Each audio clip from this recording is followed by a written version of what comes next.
So we have started a series on underscoring. Underscoring in music really is, the technique of playing music underneath something, underneath anything that's happening. And in the piano world, as piano players, I think we get to do this quite often, especially if you serve in church. And I like to compare it to like film music composers.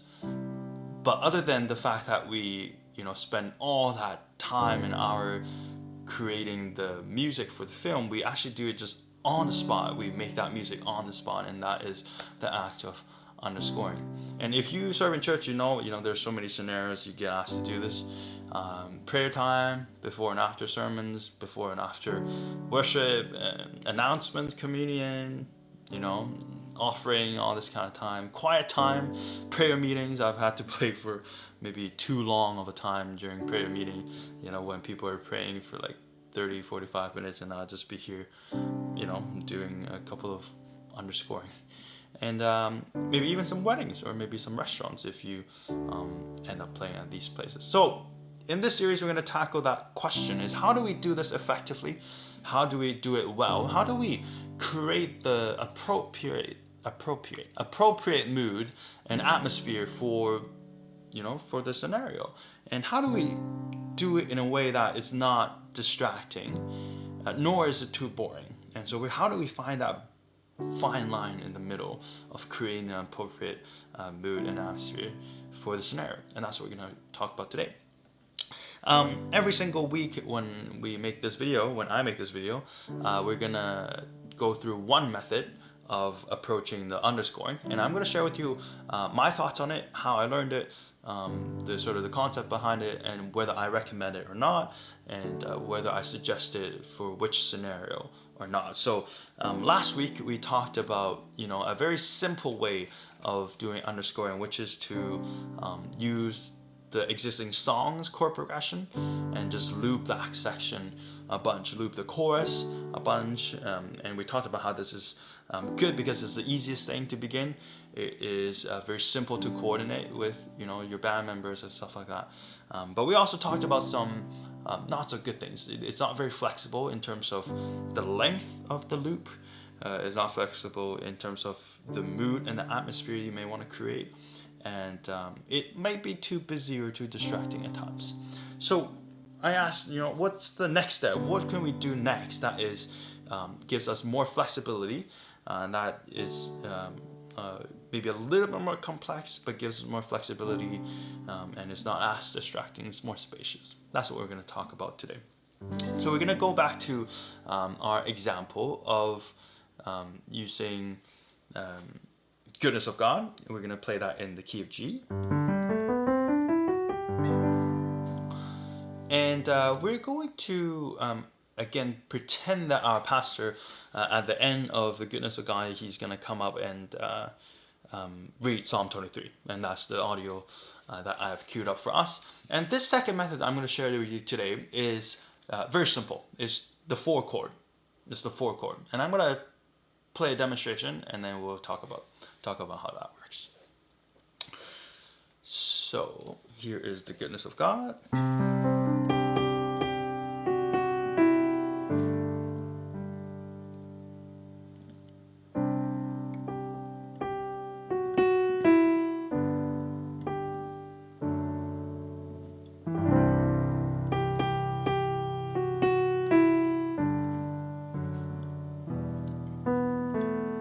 The pastor is coming up.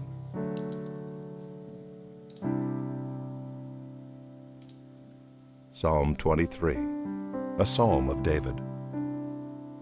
The Lord is my shepherd, I shall not want. He makes me lie down in green pastures. He leads me beside still waters. He restores my soul. He leads me in paths of righteousness for his name's sake. Even though I walk through the valley of the shadow of death, I will fear no evil, for you are with me. Your rod and your staff, they comfort me. You prepare a table before me in the presence of my enemies. You anoint my head with oil. My cup overflows. Surely goodness and mercy shall follow me all the days of my life, and I shall dwell in the house of the Lord forever.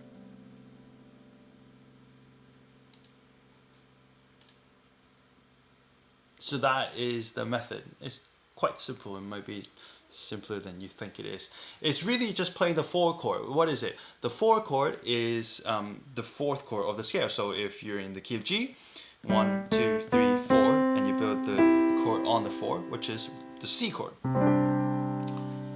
And this whole method, the second method, is really just holding out the 4 chord, playing that 4 chord and just stay on the 4 chord for as long as you can for the talking. And there's a couple of good things and obviously bad things about this method. The good thing is it's relatively easy to do because you're really just sticking on 1 chord. All you have to know is really just to know what the 4th of the scale is. The other good thing is very spacious, as you can hear. It's very floaty. The atmosphere is very floaty. It gives you that vibe of sort of, you think it's ended but not quite, so it cues the prayer time sort of even a little bit. And it's very flexible because there isn't, I'm not switching to different chords, and I'm not even counting tempo. I'm not even counting the bar.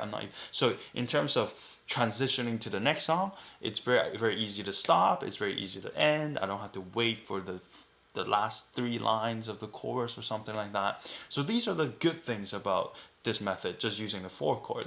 Very spacious, very flexible, and the mood itself is very easy to create. Now, there's a couple of cons to this. Obviously, as you can imagine, just sticking on the 4 chord, there's not much change in dynamic and emotion. It does create a very floaty feeling, but you can't change that if you don't change the chord, obviously. So you're kind of locked into one emotion, one mood, one atmosphere. And the second con of this method is that you can't really last very long in this 4 chord. At some point in time, it's going to get a little bit too floaty. Like, you've been floating in the sky for so long that I think the congregation might want to come back down to the ground. The recording that we had was a minute, 56 seconds.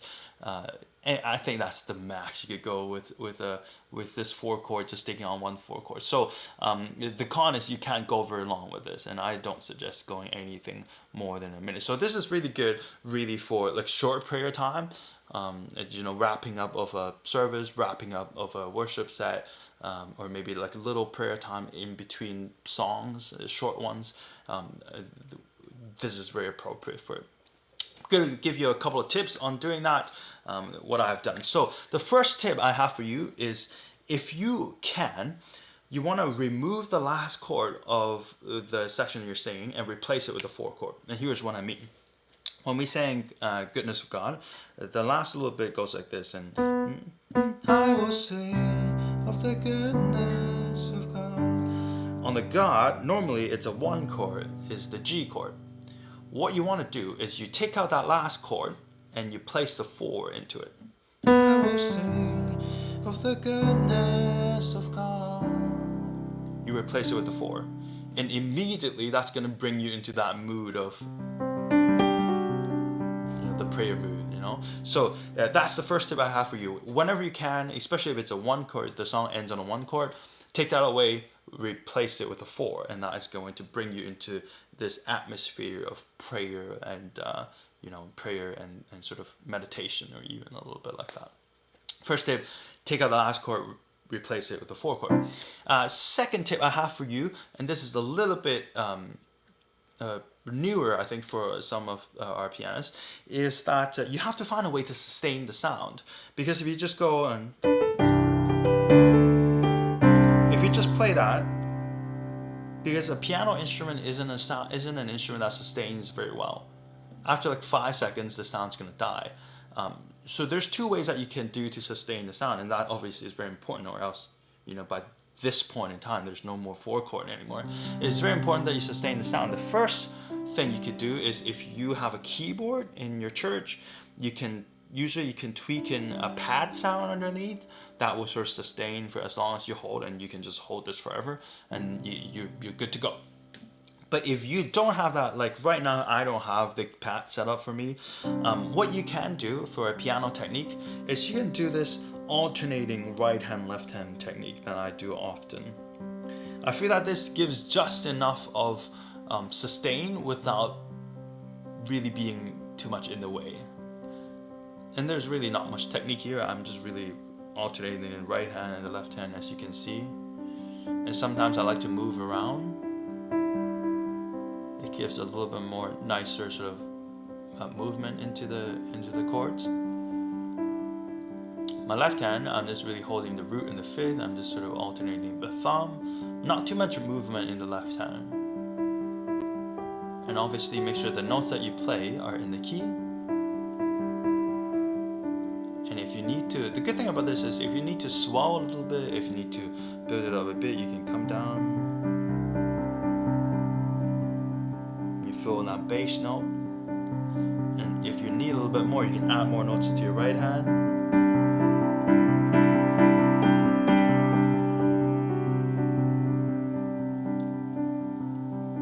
And if I just play a little bit of the audio. He leads me in paths of righteousness for his name's sake. Even though I walk through the valley of the shadow of death, I will fear no evil, for you are with me. Your rod and your staff, they comfort me. You prepare a table before me in the presence of my sustain pedal all the enemies. way down. You anoint my head with oil. Because I want to sustain My as cup much as I can. overflows. Surely So that's the second tip I have for you, or the second tip I have for you. So make sure you sustain the sound as much as you can. If you don't have a pad sound, the technique for the piano players is just to alternate the right hand and left hand and just go through the chords, go through the scales, and just push the sustain pedal all the way down and hold it. And then make sure you sustain the sound as much as you can. The third tip I have for you is don't count.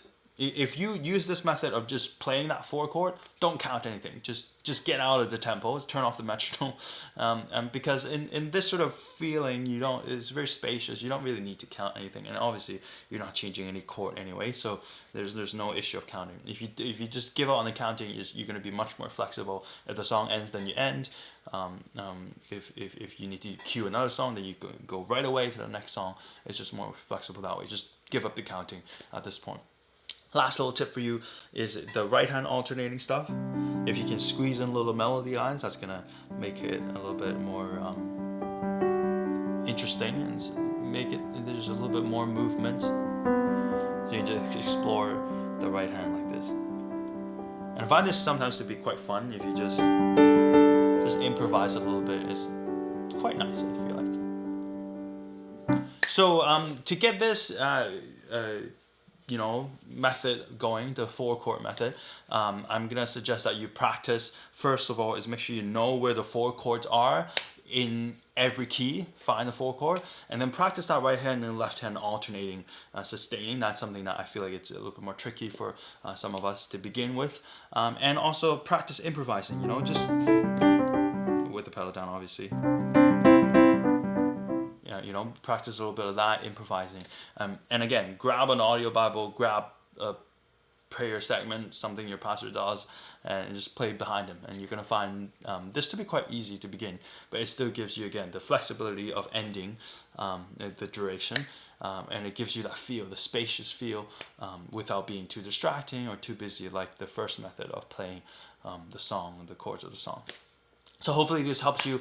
Next week, I'm going to talk about how we can build on this idea and incorporate, establishing different moods and atmosphere and emotion into our underscoring to better fit the passage or the prayer segment, and that's going to start to get really, really fun. So make sure you stay tuned.